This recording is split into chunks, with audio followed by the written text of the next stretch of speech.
최근 세계가 들썩인 제품들이 있었습니다. 외계인을 잡은 걸 거야. 이런 기술력이 있을 수 없어.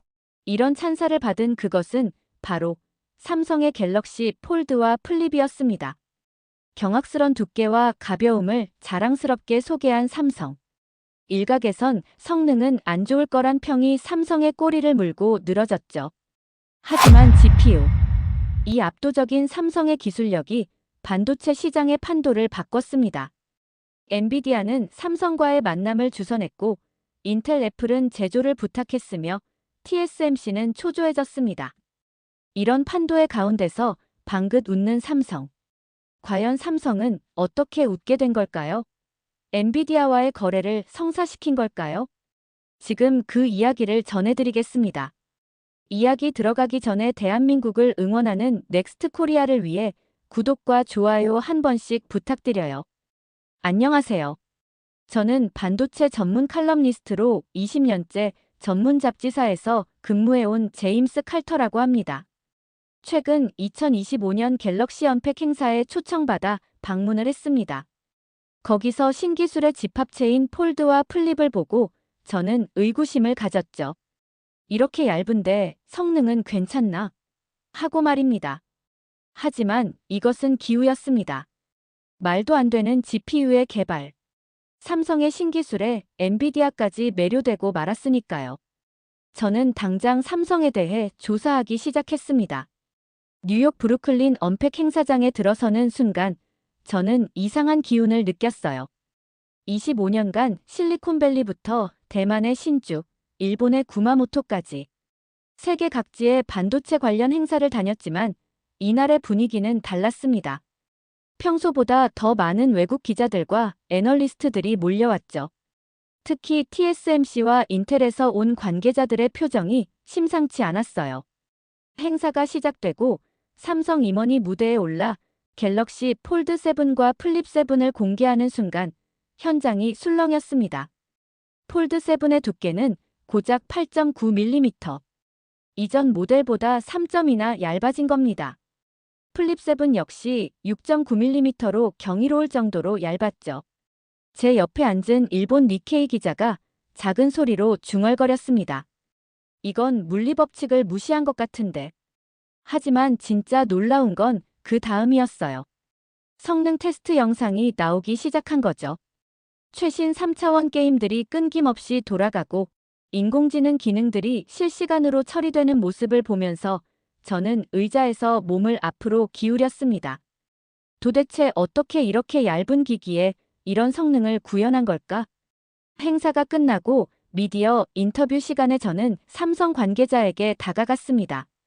그때 소개받은 사람이 바로 이준호 수석 연구원이었어요. 온화한 인상의 40대 중반 남성으로 눈빛에서 깊은 지성과 열정이 느껴졌습니다. 칼터 기자님, 반갑습니다. 저희 기술에 관심을 가져주셔서 감사해요. 이준호는 유창한 영어로 인사를 건넸습니다. 저는 바로 궁금한 점을 물어봤죠. 이준호 연구원님, 솔직히 말씀드리면 이렇게 얇은 기기가 어떻게 이런 성능을 낼 수 있는지 의아합니다. 혹시 성능을 희생한 건 아닌가요? 이준호가 미소를 지으며 고개를 저었어요. 그렇게 생각하실 만합니다. 하지만 저희가 개발한 새로운 기술이 있거든요. 기존의 접근 방식과는 완전히 다른 혁신적인 기술이요. 새로운 기술이라고 하시면 실내 기술이라고 부르는 거예요. 쉽게 설명드리면 하나의 거대한 칩을 만드는 대신 여러 개의 작은 칩들을 레고 블록처럼 조합하는 방식입니다. 각각의 칩이 자신의 전문 분야에서 최고 성능을 발휘하도록 설계되어 있어요. 저는 눈이 번쩍 뜨였습니다. 20년간 반도체 업계를 지켜본 경험으로도 이런 접근법은 처음 들어보는 것이었거든요. 더 자세히 알 수 있을까요? 혹시 저희 연구소 방문이 가능한지요? 이준호는 잠깐 생각하더니 고개를 끄덕였어요. 내일 기흥연구소로 오세요. 더 자세한 이야기를 들려드릴게요. 다만 일부는 기밀 사항이라서 보여드릴 수 없는 부분도 있다는 점 양해 부탁드립니다. 그날 밤 호텔로 돌아온 저는 잠을 이루지 못했습니다. 머릿속으로 계속 이준호의 말이 맴돌았어요. 칠렛 기술이라. 정말로 반도체 업계에 새로운 바람이 불고 있는 걸까? 무어의 법칙이 한계에 다다랐다는 이야기가 나오는 상황에서 삼성이 새로운 돌파구를 찾은 것일까? 다음 날 아침 일찍 기흥으로 향하는 지하철에 몸을 맡기면서 저는 이상하게 설렘을 느꼈어요. 마치 20년 전 처음 실리콘밸리 취재를 나갔을 때의 그 떨림과 비슷했습니다. 뭔가 역사적인 순간을 목격하게 될 것 같은 예감이 들었거든요. 기흥역에서 내려 삼성 반도체 연구소로 향하는 길, 저는 긴장감과 기대감이 뒤섞인 복잡한 감정을 느꼈습니다. 연구소 입구에서 이준호가 저를 맞이해 주었어요. 그는 어제보다 더욱 활기찬 모습이었죠. 어젯밤 잠 못 주무셨죠? 이준호가 웃으며 물었습니다. 저도 처음 칠렛 기술에 대해 들었을 때 며칠간 잠을 못 잤거든요. 연구소 내부로 들어가면서 저는 놀랐습니다. 복도를 지나는 연구원들의 표정에서 뭔가 특별한 에너지가 느껴졌어요. 마치 무언가 엄청난 일을 해낸 사람들의 자신감 같은 것이었죠. 20년간 여러 연구소를 다녀봤지만 이런 분위기는 처음이었습니다. 이준호 연구원님, 여기 분위기가 남다르네요. 뭔가 큰 성과를 이뤄낸 것 같은 느낌이 들어요. 맞습니다. 저희가 지난 5년간 매달려온 프로젝트가 드디어 결실을 맺었거든요. 정말 힘든 시간이었지만 그만큼 보람도 컸어요. 복도를 지나며 이준호는 저에게 연구소의 역사를 설명해 주었습니다. 이 건물이 세워진 것이 1990년, 바로 삼성이 디램으로 세계를 놀라게 한 직후였다고 하더군요. 벽면에는 당시의 흑백 사진들이 걸려 있었는데 젊은 연구원들이 밤늦게 연구에 몰두하는 모습들이 담겨 있었어요. 저 사진 속 분들이 바로 1980년대의 영웅들이시죠. 이준호가 사진을 가리키며 말했습니다. 당시엔 정말 열악한 환경이었다고 들었어요. 장비도 부족하고 기술 자료도 없고. 하지만 그분들의 열정만은 누구보다 뜨거웠죠. 연구실에 도착하자 이준호는 저를 한켠의 회의실로 안내했습니다. 벽면에는 복잡한 도표들과 칩 설계도들이 빼곡히 붙어 있었어요. 그 중에서도 유독 눈에 띄는 것이 있었는데 레고 블록처럼 여러 개의 작은 사각형들이 조합된 그림이었죠. 저것이 바로 칠렛의 개념도입니다. 이준호가 그림을 가리키며 설명했어요. 기존에는 모든 기능을 하나의 큰 칩에 넣으려고 했다면 이제는 각 기능별로 최적화된 작은 칩들을 만들어서 조합하는 거예요. 저는 그림을 자세히 들여다보며 물었습니다. 하지만 여러 개의 칩을 연결하면 신호 지연이나 전력 소모 문제가 생기지 않나요? 이론적으로는 좋아 보이지만 실제 구현할 때 문제가 많을 것 같은데요. 이준호의 눈이 반짝였습니다. 바로 그 문제를 해결한 게 저희의 핵심 기술이에요. UCI라는 새로운 연결 표준을 개발했거든요. 이게 없었다면 칠렛은 그냥 허상에 불과했을 거예요. UCI라고 하시면 유니버설 칠렛 인터커넥트 익스프레스의 줄임말이에요. 쉽게 말하면 반도체들 사이의 초고속도로라고 생각하시면 됩니다. 기존 방식보다 몇십 배 빠른 속도로 데이터를 주고받을 수 있어요. 이준호는 화이트보드에 그림을 그리기 시작했습니다. 하나의 큰 사각형을 그리고 그 안을 여러 구역으로 나눈 다음 옆에는 여러 개의 작은 사각형들을 그렸어요. 그리고 작은 사각형들 사이에는 굵은 선들을 연결해서 그었죠. 왼쪽이 기존 방식이고 오른쪽이 칠렛 방식입니다. 기존 방식은 마치 모든 가전제품이 들어있는 거대한 복합기계를 만드는 것과 같아요. 하나라도 고장나면 전체를 버려야 하고 크기가 클수록 불량률도 기하급수적으로 높아지죠. 저는 고개를 끄덕이며 들었습니다. 반도체 업계의 오랜 골칫거리였으니까요. 특히 최근 들어 이 문제가 더욱 심각해지고 있었죠. 반면 칠렛 방식은 각자의 역할에 맞게 최적화된 작은 칩들을 만들어서 조합하는 거예요. 연산 전문 칠렛, 저장 전문 칠렛, 통신 전문 칠렛. 마치 최고의 전문가들로 팀을 구성하는 것과 같습니다. 구체적인 성과는 어떻게 되나요? 수율 같은 것 말이죠. 이준호가 자료를 뒤적이더니 한 장의 그래프를 보여주었습니다. 기존 방식 대비 30% 이상 향상되었어요. 작은 칩들은 불량률이 훨씬 낮거든요. 그리고 경제성도 크게 개선되었고요. 하나의 대형 공장에서 연간 수천억 원을 절약할 수 있게 되었습니다. 저는 그 숫자를 보면서 깜짝 놀랐습니다. 30% 수율 향상이면 업계 전체를 뒤바꿀 수 있는 수준이거든요. 그런데 이준호 연구원님, 이 혁신적인 기술을 개발하게 된 특별한 계기가 있으신가요? 분명히 어려운 결정이었을 텐데요. 이준호의 표정이 잠시 진지해졌습니다. 사실 처음엔 절망적이었어요. 2020년 즈음이었는데 무어의 법칙이 한계에 다다르면서 모든 반도체 회사들이 벽에 부딪혔거든요. 더 이상 트랜지스터를 작게 만들기도 어렵고 설사 가능하다 해도 비용이 천문학적으로 들어가니까요. 그 시기가 업계 전체적으로 어려웠죠. 코로나까지 겹치면서. 맞아요. 코로나로 전 세계가 힘들어하던 시기이기도 했고 반도체 업계도 미래에 대한 회의론이 팽배했어요. 동료들 중에도 이제 혁신의 시대는 끝났다고 말하는 사람들이 많았거든요. 이준호는 잠시 창밖을 바라보더니 다시 말을 이었습니다. 그의 목소리에는 당시의 어려움이 고스란히 배어 있었어요. 하지만 저희 팀은 다르게 생각했습니다. 더 작게 만들 수 없다면 더 똑똑하게 만들면 되지 않을까 하고요. 그때 떠올린 게 1980년대 저희 선배님들의 이야기였어요. 아, 디램 개발 당시 말씀이신가요? 네. 그때도 모든 사람들이 불가능하다고 했거든요. 일본이 포기한 고용량 메모리를 한국의 작은 회사가 어떻게 만들겠느냐고요. 심지어 사내에서도 반대하는 목소리가 컸다고 들었어요. 하지만 선배님들은 포기하지 않았고 결국 해냈잖아요. 저는 갑자기 가슴이 뜨거워지는 걸 느꼈습니다. 1980년대 삼성의 디램 개발 스토리는 반도체 업계의 전설이거든요.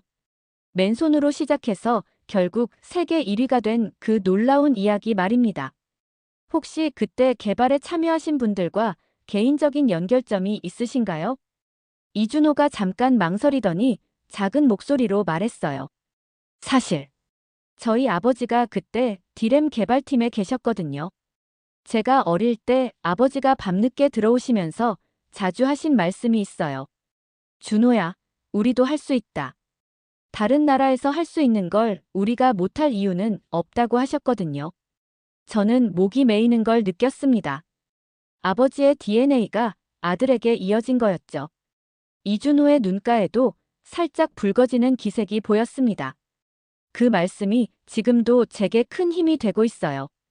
아버지 세대가 디램으로 세계를 놀라게 했다면 저희 세대는 칠렛으로 또 한 번 해보자는 마음이었거든요. 그래서 더욱 포기할 수 없었던 것 같아요.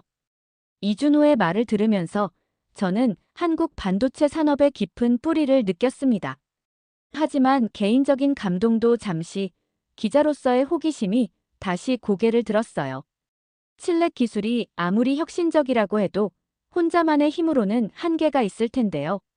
그런데 이준호 연구원님, 칠렛 기술을 상용화하려면 다른 회사들과의 협력이 필수적일 것 같은데요. 표준화 작업은 어떻게 진행되고 있나요? 이준호가 고개를 끄덕였습니다. 바로 그 부분이 저희에게는 또 다른 도전이었어요. 아무리 좋은 기술이라도 혼자만 쓸 수 있다면 의미가 없거든요.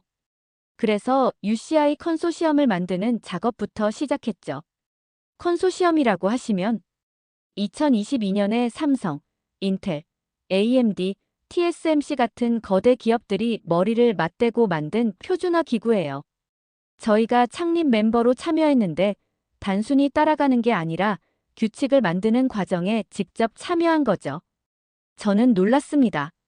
한국 기업이 글로벌 표준을 만드는데 주도적 역할을 했다는 게 쉽게 믿어지지 않았거든요. 그 과정이 쉽지 않았을 것 같은데요. 각 회사마다 이해관계가 다를 텐데 정말 험난한 과정이었어요. 이준호가 쓴웃음을 지었습니다. 특히 처음엔 미국 기업들이 한국 기업의 기술력을 의심하는 분위기였거든요. 과연 삼성이 이런 복잡한 표준 개발을 주도할 수 있을까 하는 시선이 역력했어요. 그걸 어떻게 극복하셨나요? 행동으로 보여드릴 수밖에 없었죠. 저희가 이미 사나노 공정에서 칠렙 기술을 구현할 수 있는 역량을 갖고 있다는 걸 증명해야 했어요. 그래서 미국의 블루테크 아날로그 디자인이라는 회사와 협력 프로젝트를 시작했습니다. 이때 이준호는 잠시 자리에서 일어나더니 한 장의 사진을 가져왔어요. 화상회의 화면이 캡처된 사진이었는데 한쪽에는 한국 연구원들이 다른 쪽에는 외국인들이 앉아 있었죠. 이게 블루테크의 마크 톰슨 최고 경영자와 첫 회의했을 때 사진이에요. 시차 때문에 저희는 새벽 2시, 미국은 오후 2시에 회의했거든요. 사진 속 한국 연구원들의 눈빛에서 피로감이 역력했지만 동시에 강한 의지도 느껴졌습니다. 그때 톰슨 씨가 뭐라고 하셨나요? 처음엔 굉장히 회의적이었어요. 한국 회사와의 협력이 쉽지 않을 것 같다. 언어 장벽도 있고 문화 차이도 클 텐데라고 솔직하게 말하더라고요. 그런 편견을 어떻게 깨뜨리셨어요? 이준호의 눈이 다시 반짝였습니다. 매주 3번씩 거의 반년 동안 화상회의를 했어요. 저희 팀원들이 교대로 새벽에 나와서 영어로 기술 발표를 하고 토론하고 정말 힘들었지만 점차 분위기가 바뀌기 시작했어요. 어떤 변화가 있었나요? 3달쯤 지나니까 톰슨 씨가 이렇게 말하더라고요. 삼성 엔지니어들의 기술력과 열정에 깜짝 놀랐다. 그리고 무엇보다 개방적인 사고방식이 인상적이다라고요. 그때부터 진짜 파트너십이 시작된 것 같아요. 저는 상상해봤습니다. 새벽 2시에 일어나서 영어로 복잡한 기술을 설명하는 한국 연구원들의 모습을 말이죠. 그들의 열정과 성의가 결국 미국 파트너들의 마음을 움직인 거겠죠. 그렇게 해서 협력이 본격화된 건가요? 네. 블루테크가 가진 초고속 통신 기술과 저희의 사나노 제조 기술이 만나면서 정말 놀라운 결과가 나왔어요. 초당 100테라바이트 이상의 데이터를 처리할 수 있게 되었거든요. 100테라바이트요? 저는 깜짝 놀랐습니다. 그게 얼마나 빠른 속도인지 실감이 안 나는데요. 고화질 영화 한 편이 보통 5기가바이트 정도인데요. 이 속도면 1초에 고화질 영화 2만 편을 동시에 전송할 수 있어요. 저는 잠시 말을 잃었습니다. 그런 속도는 상상을 초월하는 수준이었거든요. 더 놀라운 건 전력 효율성이에요. 이준호가 계속 설명했습니다. 이렇게 빠른 속도를 내면서도 전력 소모는 업계 최고 수준으로 적게 했어요. 마치 초고속으로 달리면서도 연료를 거의 쓰지 않는 자동차를 만든 것 같아요. 정말 대단하네요. 그런데 블루테크 쪽에서는 이 협력을 어떻게 평가하고 있나요? 이준호가 스마트폰을 꺼내더니 하나의 기사를 보여주었습니다. 얼마 전 톰슨 씨가 미국 언론과 한 인터뷰예요. 기사를 읽어보니 마크 톰슨의 말이 인용되어 있었습니다. 삼성과의 협력은 단순한 기술 계약을 넘어서는 의미가 있다.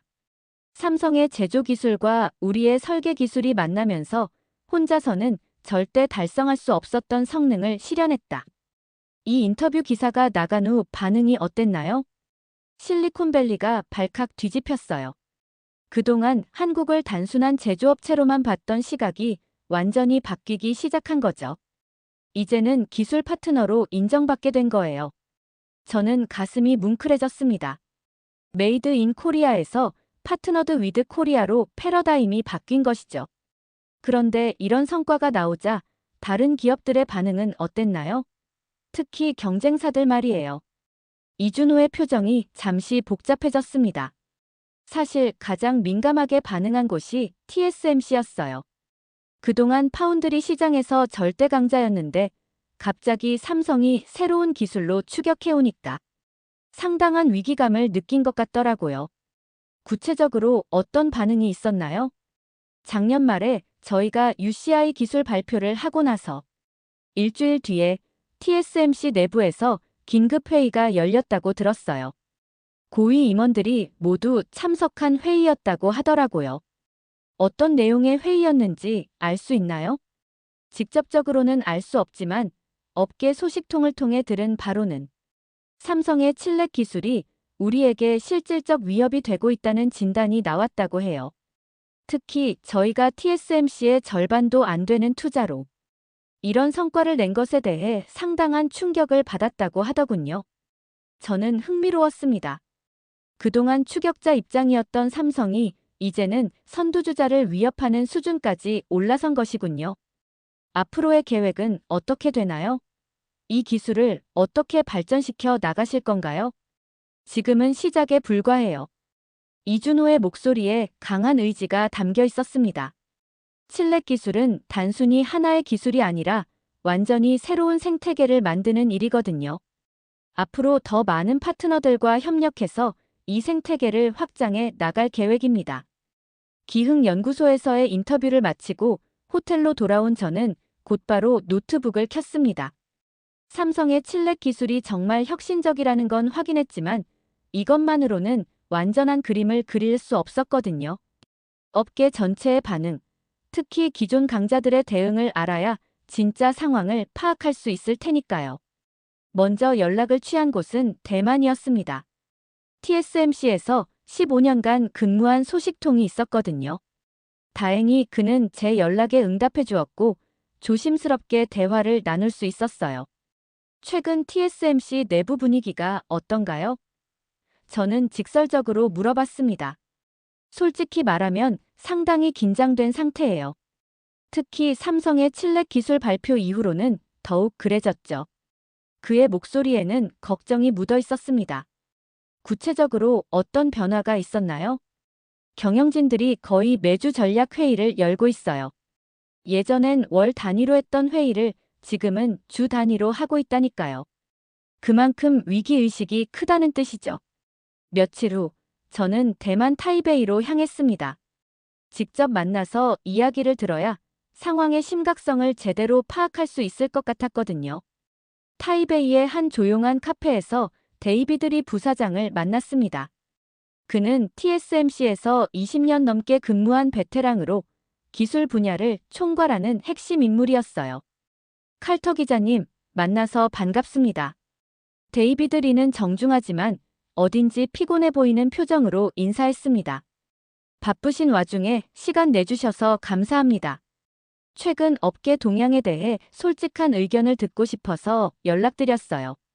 데이비드 리는 잠시 망설이더니 조심스럽게 입을 열었습니다.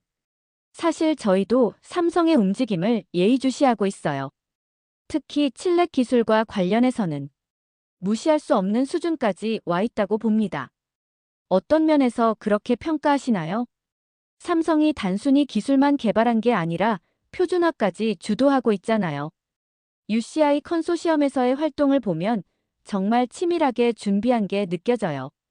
데이비드 리의 말에서 삼성에 대한 경계심이 역력했습니다.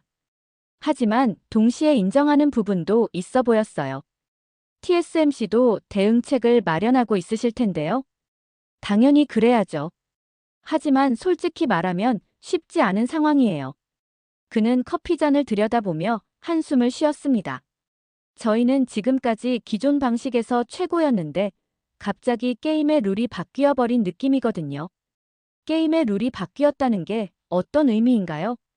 예전에는 누가 더 미세한 공정을 가졌느냐가 경쟁력의 핵심이었어요. 3나노, 2나노 이런 식으로요. 하지만 이제는 그런 단순한 경쟁이 아니라 시스템 전체를 어떻게 구성하느냐가 중요해졌죠. 저는 그의 말이 맞다고 생각했습니다. 칠렉 기술은 단순히 하나의 기술이 아니라 완전히 새로운 패러다임이니까요. 그럼 TSMC의 현재 상황은 어떤가요? 매출이나 실적 면에서 말이에요. 데이비드 리의 표정이 더욱 어두워졌습니다. 올해 3월 매출이 4년 만에 최저치를 기록했어요. 전년 동기 대비 15%나 감소했죠. 5월 매출 기준으로는 2021년 10월 이후 17개월 만에 최저예요. 그 정도로 심각한 상황인가요? ASML 장비 구매도 연기했을 정도니까요. 정말 어려운 시기예요. ASML은 반도체 제조에 필수적인 초정밀 장비를 만드는 네덜란드 회사입니다. 그 회사 장비를 구매 연기한다는 건 정말 심각한 상황이라는 뜻이죠. 그런 어려운 상황에서 삼성은 오히려 성장하고 있다고 들었는데요. 그게 더 문제예요. 데이비드 리가 쓴웃음을 지었습니다. 삼성의 파운드리 가동률이 90%까지 올라갔다고 하더군요. 저희가 어려워할 때 정반대의 행보를 보이고 있으니 저는 한국으로 돌아와서 이번에는 삼성 쪽 이야기를 들어보기로 했습니다. 김영수 부사장은 파운드리 사업부를 총괄하는 인물로 업계에서도 잘 알려진 실력자였어요. 최근 TSMC의 상황에 대해 어떻게 보고 계시나요? 저는 김영수 부사장에게 직접적으로 물어봤습니다. 경쟁사의 어려움을 기뻐할 생각은 없어요. 하지만 분명한 건 시장의 패러다임이 바뀌고 있다는 점이죠. 김영수 부사장의 목소리에는 자신감이 묻어 있었습니다.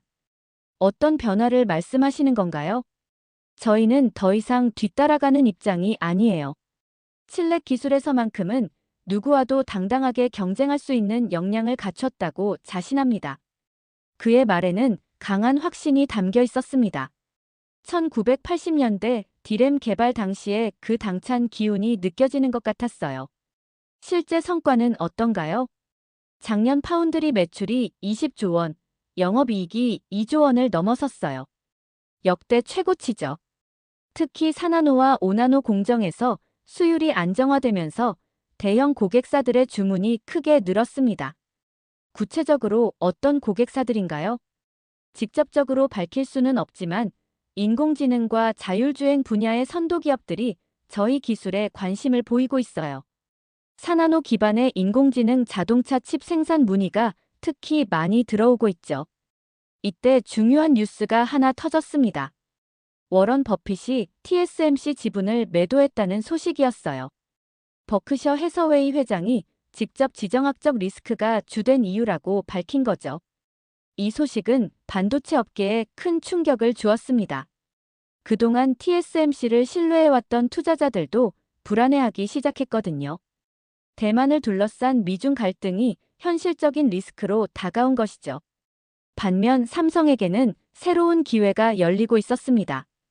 지정학적으로 안정적인 한국에 위치한 삼성의 가치가 더욱 부각되기 시작한 거예요. 이런 상황 변화를 어떻게 보고 계시나요?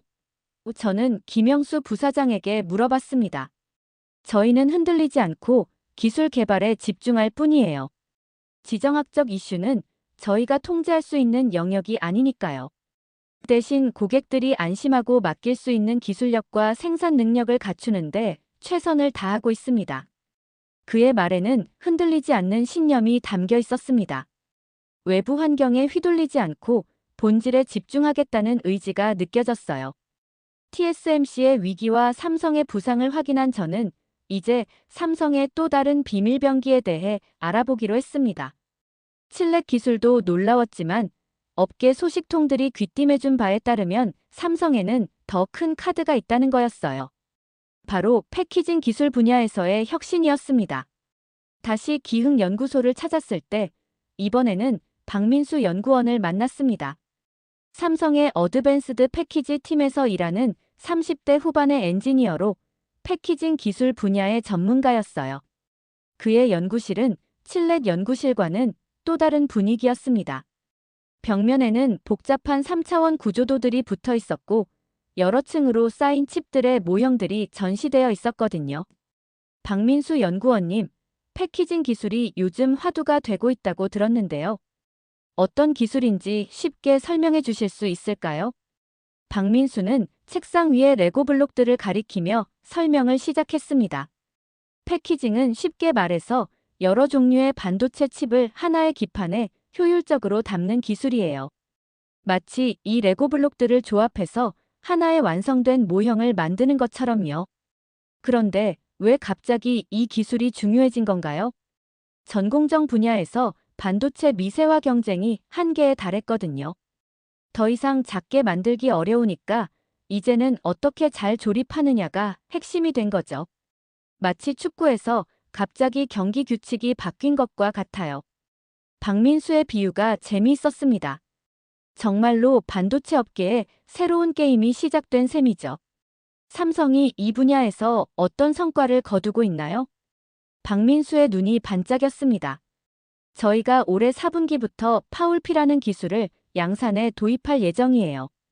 이건 그동안 TSMC가 독점하다시피 했던 기술이거든요. 파울피요? 팬아웃 웨이퍼 레벨 패키지의 줄임말이에요. 칩 두께를 혁신적으로 줄일 수 있을 뿐만 아니라 시간도 절약하고 원가도 절감할 수 있는 엄청난 기술입니다. 박민수는 두 개의 칩 모형을 들어보였습니다. 하나는 두껍고 하나는 얇았어요. 왼쪽이 기존 방식으로 만든 칩이고 오른쪽이 파울피로 만든 칩이에요. 두께 차이가 엄청나죠? 이 차이가 스마트폰이나 태블릿 같은 기기에서는 결정적인 경쟁력이 됩니다. TSMC가 이 기술로 애플 물량을 독점했다고 들었는데요. 맞아요. TSMC는 이 기술로 현재 팬아웃 시장 생산량의 48%를 차지하고 있어요. 연간 평균 11%씩 성장하는 시장에서 거의 절반을 독점하고 있는 거죠. 그럼 삼성이 이 기술을 확보한다는 건 TSMC의 독점을 깨뜨린다는 의미네요. 박민수가 고개를 끄덕였습니다. 그렇죠. 저희는 2018년부터 PLP라는 대안 기술로 대응해왔지만 이제는 정면 승부를 하기로 한 거예요. PLP와 WLP 기술을 투트랙으로 가져가면서요. 개발 과정이 쉽지 않았을 것 같은데요. 박민수의 표정이 잠시 어두워졌습니다. 정말 힘들었어요. 특히 처음 몇 년은 거의 매일이 실패의 연속이었거든요. 기존 방식과 완전히 다른 접근법이다 보니 시행착오가 많았죠. 어떤 어려움들이 있었나요? 가장 큰 문제는 수율이었어요. 여러 개의 칩을 하나로 조립하는 과정에서 불량이 생기면 전체를 버려야 하거든요. 처음에는 수율이 50%도 안 됐어요. 그걸 어떻게 극복하셨나요? 팀원들이 정말 대단했어요. 박민수의 목소리에 동료들에 대한 애정이 묻어 있었습니다. 밤낮 없이 연구하면서 하나씩 문제를 해결해 나갔어요. 특히 정밀도를 높이는 부분에서 혁신적인 아이디어들이 나왔죠. 어떤 아이디어들이었나요? 박민수는 잠시 망설이더니 말했습니다. 구체적인 내용은 기밀이라서 자세히 말씀드릴 수는 없지만 기존의 고정관념을 완전히 버리는 것부터 시작했어요. 이렇게 해야 한다는 선입견을 모두 버리고 처음부터 다시 생각해 본 거죠. 그래서 결국 성공한 건가요? 작년 말에 드디어 목표 수율을 달성했어요. 그리고 올해부터는 프리미엄 시스템 반도체인 엑시노스에 파울피를 적용하기 시작했습니다. 박민수는 스마트폰을 꺼내더니 하나의 뉴스 기사를 보여주었습니다. 이 기사 보세요.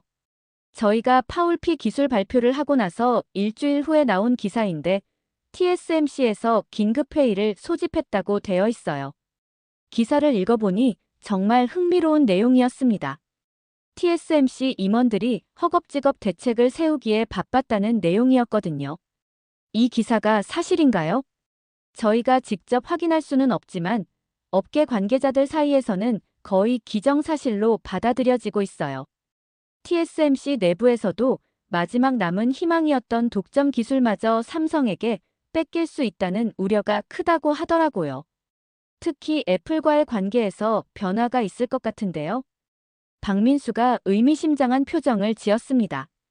아직 구체적으로 말씀드릴 수는 없지만 여러 대형 고객사들이 저희 기술에 관심을 보이고 있는 것은 사실이에요. 이때 박민수는 또 다른 기술에 대해 설명하기 시작했습니다. 파울피 외에도 저희에게는 아이큐브라는 기술도 있어요. 재작년에 아이큐브사를 공개했는데 기판 위에 4개의 HBM을 올리는 기술이었거든요. HBM이 뭔가요? 하이밴드위스 메모리의 줄임말이에요. 초고속 메모리 칩이라고 보시면 됩니다. 인공지능이나 고성능 컴퓨팅에서 반드시 필요한 부품이죠. 아이큐브사에서 발전된 게 있나요? 박민수의 눈이 다시 반짝였습니다. 내년 4분기쯤에는 아이큐브 1위를 구현할 수 있을 거예요. HBM을 4개에서 12개로 늘리는 기술입니다. 12개요? 그럼 성능이 3배가 되는 건가요? 단순 계산으로는 그렇죠. 하지만 실제로는 시너지 효과까지 고려하면 그보다 훨씬 클 겁니다. 저는 감탄했습니다. 삼성이 준비하고 있는 기술들의 스케일이 상상을 초월하는 수준이었거든요. 이런 기술들을 보면서 개인적으로는 어떤 감정을 느끼시나요? 박민수가 잠시 생각하더니 조심스럽게 말했습니다. 선배들이 1980년대 맨손으로 디램을 만들었듯이 저희도 할 수 있다는 믿음이 있었어요. 그래서 포기하지 않고 여기까지 올 수 있었던 것 같습니다. 그의 목소리에 살짝 떨림이 있었습니다. 아마 그동안의 고생과 보람이 동시에 밀려온 것 같았어요. 앞으로의 전망은 어떻게 보시나요? 이제 진짜 경쟁이 시작될 거라고 생각해요. 하지만 저희는 준비되어 있습니다. 기술도 의지도 그리고 무엇보다 팀워크도요. 삼성의 기술적 성취들을 확인한 저는 이제 더 큰 그림을 보고 싶었습니다. 이 모든 혁신이 실제 시장에서 어떤 의미를 갖는지, 그리고 미래에는 어떤 변화를 가져올 것인지 말이에요. 특히 인공지능과 자율주행, 메타버스 같은 미래 기술들과 어떻게 연결되는지가 궁금했거든요. 이를 위해 저는 미국 실리콘밸리에 있는 엔비디아의 사라 윌슨 파트너십 디렉터와 화상회의를 가졌습니다. 엔비디아는 현재 인공지능 반도체 시장의 절대 강자로 이들의 시각에서 본 삼성의 칠렙 기술이 어떤 의미를 갖는지 알고 싶었어요. 윌슨 디렉터님, 최근 삼성의 칠렙 기술에 대해 어떻게 평가하고 계시나요? 저는 직접적으로 물어봤습니다. 사라 윌슨은 잠시 생각하더니 신중하게 답했습니다. 솔직히 말하면 매우 인상적이에요. 특히 UCI 표준을 4나노 공정에서 구현해낸 것은 업계 전체에 큰 충격이었거든요. 엔비디아에서도 관심을 갖고 계시나요? 당연히 그렇죠. 저희가 개발하는 인공지능 칩들도 점점 복잡해지고 있는데 칠렙 방식이 하나의 해답이 될 수 있다고 봅니다. 특히 삼성의 기술 수준이라면 충분히 협력을 고려해 볼 만해요. 사라 윌슨의 말에서 엔비디아가 삼성을 진지한 파트너로 검토하고 있다는 느낌을 받았습니다. 이는 정말 큰 변화였어요. 불과 몇 년 전만 해도 엔비디아는 TSMC에만 의존했었거든요. 구체적으로 어떤 부분에서 협력이 가능할 것 같나요? 저희 차세대 GPU는 엄청난 연산 능력을 필요로 하는데 하나의 칩으로는 한계가 있어요. 여러 개의 전문화된 칠렛을 조합한다면 훨씬 효율적인 설계가 가능할 거라고 봅니다. 시장 전망은 어떻게 보고 계시나요? 사라 윌슨의 목소리에 흥분이 섞여 들어갔습니다. 칠렛 시장이 2032년까지 280조 원 규모로 성장할 거라는 전망이 있어요. 이는 연평균 23% 성장률이죠. 일반 반도체 시장보다 2배 이상 빠른 성장세예요. 이 숫자를 들었을 때 저는 깜짝 놀랐습니다. 280조 원이라는 규모는 상상을 초월하는 수준이었거든요. 왜 이렇게 빠른 성장이 예상되는 건가요? 인공지능 때문이에요. 저희가 개발하는 GPU 하나의 가격이 4천만 원을 넘기도 해요. 스마트폰 칩이 몇만 원인 것과 비교하면 천지 차이죠. 고부가가치 시장으로 완전히 바뀌고 있는 거예요. 사라 윌슨의 설명을 들으면서 저는 삼성이 얼마나 중요한 시점에 이 기술을 확보했는지 깨달았습니다. 단순한 기술 개발이 아니라 미래 시장을 선점하는 전략적 행보였던 거죠. 다른 빅테크 기업들의 관심도는 어떤가요? 구글, 아마존, 메타 같은 회사들도 모두 주목하고 있어요. 이들은 각자 자신만의 인공지능 칩을 개발하고 있는데 칠렛 방식이 필수가 되어가고 있거든요. 화상회의를 마치고 저는 다시 한국으로 돌아와서 이번에는 시장 분석가들을 만나보기로 했습니다. 한국투자증권의 반도체 애널리스트인 정수진 연구원과의 만남에서 더 구체적인 시장 전망을 들을 수 있었어요. 정수진 연구원님, 삼성의 칠렛 기술이 주가에 미치는 영향은 어떻게 보시나요? 정수진 연구원은 두꺼운 보고서를 펼치며 설명하기 시작했습니다. 삼성전자의 파운드리 사업이 올해 영업이익 2조 원을 넘어선 것은 정말 큰 의미가 있어요. 특히 메모리 사업의 사이클적 특성과 달리 파운드리는 안정적인 성장이 가능한 사업이거든요. 구체적으로 어떤 변화가 예상되나요? 삼성이 고부가 가치 칠레 시장에서 점유율을 높여간다면 전체적인 수익성이 크게 개선될 거예요. 일반 반도체 대비 마진이 몇 배는 높으니까요. 투자자들의 반응은 어떤가요? 해외 기관 투자자들의 관심이 크게 늘었어요. 특히 미국과 유럽의 펀드 매니저들이 삼성을 단순한 메모리 회사가 아닌 종합 반도체 기업으로 재평가하기 시작했거든요. 정수진 연구원의 분석을 들으면서 저는 삼성의 변화가 단순히 기술적인 것을 넘어서고 있음을 느꼈습니다. 투자자들의 인식까지 바뀌고 있는 거였어요. 이때 또 다른 중요한 뉴스가 들려왔습니다. 정부가 발표한 K반도체 벨트 프로젝트와 반도체 메가클러스터 계획이었어요. 2047년까지 346만 개의 일자리를 창출한다는 야심찬 계획이었죠. 이 소식을 듣고 저는 산업통상자원부의 관계자와 인터뷰를 가졌습니다. 김철수 반도체 정책과장과의 만남에서 정부의 의지를 확인할 수 있었어요. 김철수 과장님, 이번 메가클러스터 계획의 핵심은 무엇인가요? 단순히 공장만 짓는 게 아니라 생태계 전체를 구축하는 거예요. 삼성 같은 대기업뿐만 아니라 소재, 부품, 장비 업체들까지 모두 아우르는 클러스터를 만들려고 합니다. 삼성의 칠렉 기술과는 어떤 연관성이 있나요? 김철수 과장의 목소리에 자신감이 묻어 있었습니다. 칠렉 기술은 바로 이런 생태계가 있어야 제대로 꽃필 수 있는 기술이에요. 다양한 전문 업체들이 각자의 역할을 하면서 협력해야 하니까요. 구체적인 투자 규모는 어떻게 되나요? 향후 10년간 총 50조 원 규모의 투자가 예정되어 있어요. 민간과 정부가 함께 투자하는 역사상 최대 규모의 프로젝트죠. 50조 원이라는 숫자를 들었을 때 저는 한국 정부의 의지를 실감할 수 있었습니다. 반도체 강국으로서의 지위를 더욱 공고히 하겠다는 강한 의지가 느껴졌거든요. 해외에서의 반응은 어떤가요? 미국이 한국을 반도체 동맹의 핵심 파트너로 인정하고 있고 유럽연합도 기술 협력을 늘리고 있어요. 심지어 일본도 과거의 경쟁 관계를 넘어서 협력 파트너로 바라보기 시작했죠.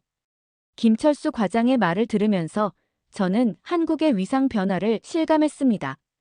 더 이상 기술을 배워가는 나라가 아니라 함께 협력해야 할 파트너로 인정받고 있는 거였어요. 개인적으로는 이런 변화를 어떻게 보고 계시나요? 김철수 과장이 잠시 망설이더니 조심스럽게 말했습니다. 1980년대 디램으로 세계를 놀라게 했을 때의 그 감동이 다시 되살아나는 것 같아요. 이번에는 칠렛으로 또 한 번 역사를 만들어가고 있는 거죠. 그의 말에서 공직자로서의 자부심과 동시에 한국인으로서의 감동이 느껴졌습니다. 정말로 역사적인 순간을 지켜보고 있는 것 같았어요. 시장 분석과 정부 정책을 확인한 저는 이제 가장 중요한 부분을 알아보고 싶었습니다. 바로 이 모든 변화가 일반 국민들, 특히 젊은 세대들에게 어떤 의미를 갖는지 말이에요. 기술의 발전이 결국 사람들의 삶을 바꿔야 진짜 의미가 있는 거니까요. 삼성 기흥 캠퍼스 근처의 한 카페에서 저는 젊은 연구원들과 만날 기회가 있었습니다. 이들은 모두 20대 후반에서 30대 초반의 연구원들로 칠렉 기술 개발에 직접 참여하고 있는 인재들이었어요. 요즘 삼성에서 일한다는 것에 대해 어떻게 생각하세요? 저는 조심스럽게 물어봤습니다. 김민지 연구원이 먼저 입을 열었습니다. 솔직히 말하면 예전과는 완전히 달라요. 대학교 때만 해도 실리콘밸리에 가서 일하는 게 꿈이었거든요. 구글이나 애플 같은 회사에서 일해야 최첨단 기술을 경험할 수 있다고 생각했어요. 지금은 생각이 바뀌었나요? 완전히 바뀌었죠. 그녀의 목소리에 확신이 담겨 있었습니다. 이제는 세계 최고 수준의 기술이 여기 기흥에 있어요.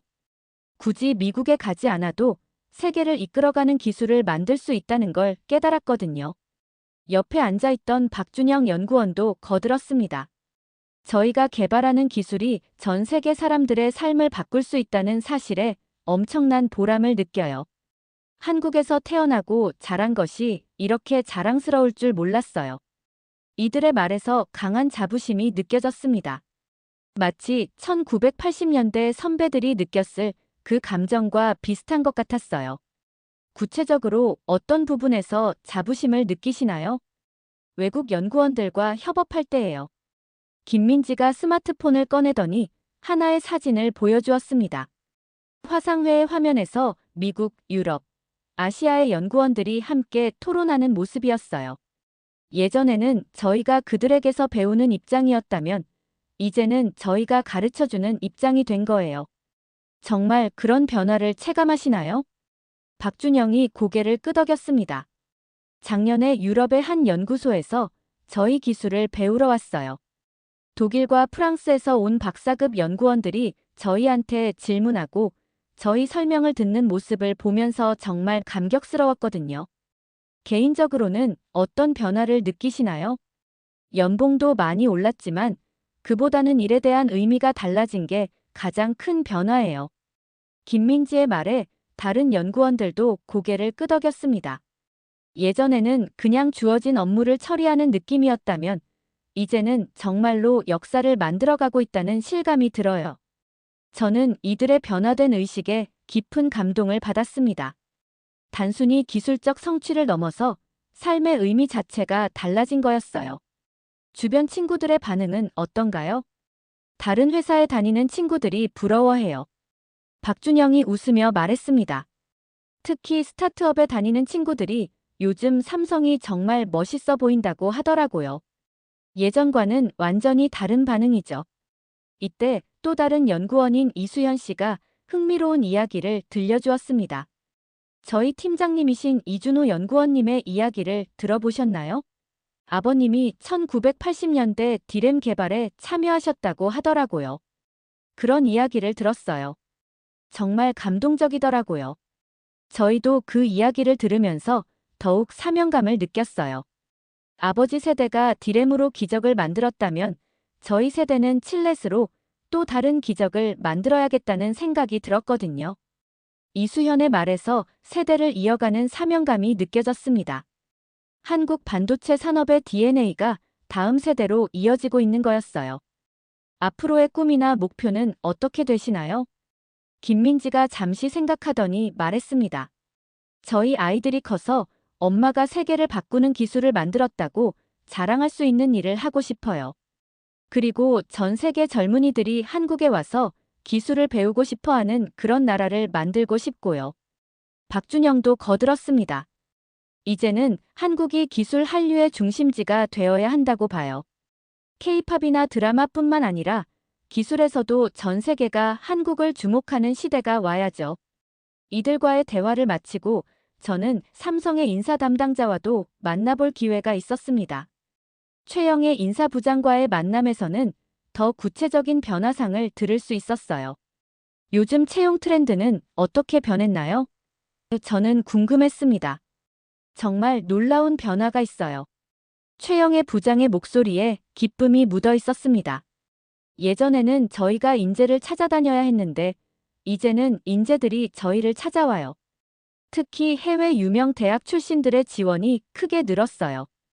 해외에서도 지원이 늘었나요? 네. 작년에는 실리콘밸리에서 일하던 한국인 엔지니어들이 역으로 한국에 돌아오는 경우가 많았어요. 그리고 외국인 지원자들도 늘고 있고요. 어떤 이유 때문일까요? 한마디로 말하면 여기에 미래가 있다고 생각하는 거죠. 특히 칠렛이나 패키징 같은 차세대 기술 분야에서는 삼성이 세계 최고 수준이라는 인식이 확산되고 있어요. 최영의 부장은 계속해서 흥미로운 통계를 알려주었습니다. 반도체 업계 평균 연봉이 7,600만 원 정도인데 저희는 그보다 훨씬 높아요.